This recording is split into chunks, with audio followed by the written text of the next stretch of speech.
Hey y'all, so we are going to talk about franchises and agricultural co-ops. So I know that we've talked a little bit about agricultural co-ops, but they're also a type of business that we're going to dig into a little bit more here. So franchises, they basically give somebody or a smaller company the right to sell and license these products. So McDonald's, for example, they are a franchise. And what that means is you have a big company that owns it, McDonald's. Well, McDonald's has people like me say, I want to own a McDonald's. I go to McDonald's and I buy the right to sell their products.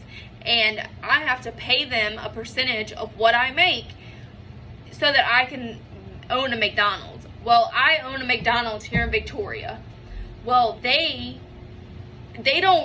tell me what I have to do. They give me the rules and they make me pay them, but at the same time, they're not the specific owner. It's me.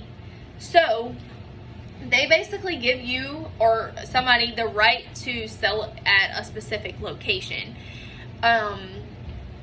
The disadvantages of having a franchise is they have higher purchase prices, so it's more expensive to buy or start up a McDonald's or a company.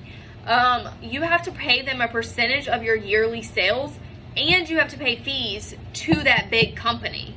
So it's not like a one-time buy-in. You're paying for it every single year.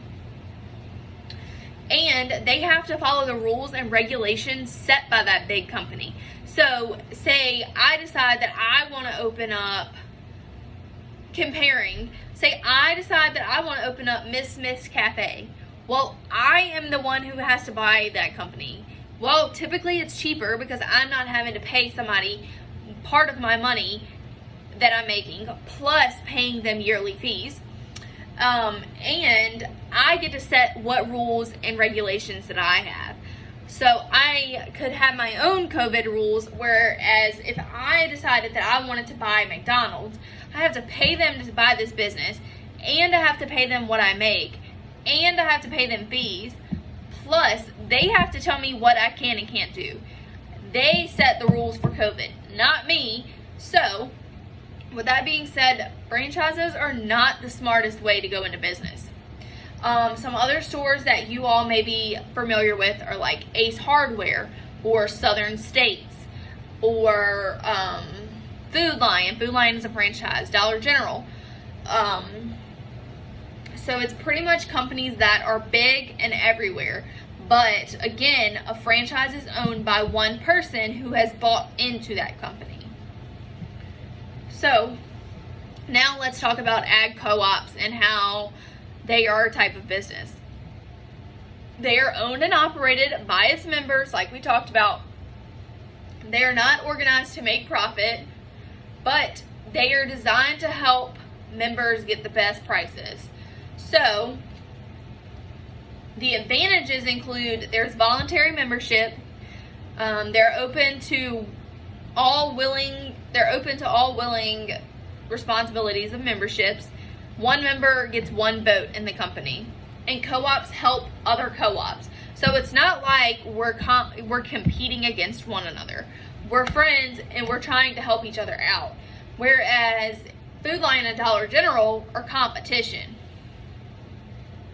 So the disadvantages of ag co-ops is they're limited to one product category and they're restricted to location. So ag co-ops could be like a farmer's market because they're limited to that one category and location, and they can only be at so many locations. There are marketing co-ops, and an example is, I'm not sure if you all know, but there's a butter called Land O'Lakes. They are an example of marketing co-ops. Businesses use co-ops to assist in selling their products, like we talked about earlier in this week. So this would be like us having our greenhouse sales, and Miss McGrath's marketing class would basically market for us and help us, and because we're friends in a co-op.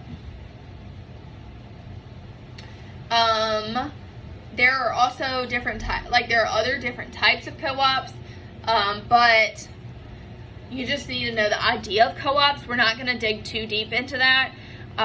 With that being said, now I'm going to give you a short quiz to do on types of businesses, and then you will be done for the week. I hope that you all had a great week, and I will talk to you later. Bye, guys.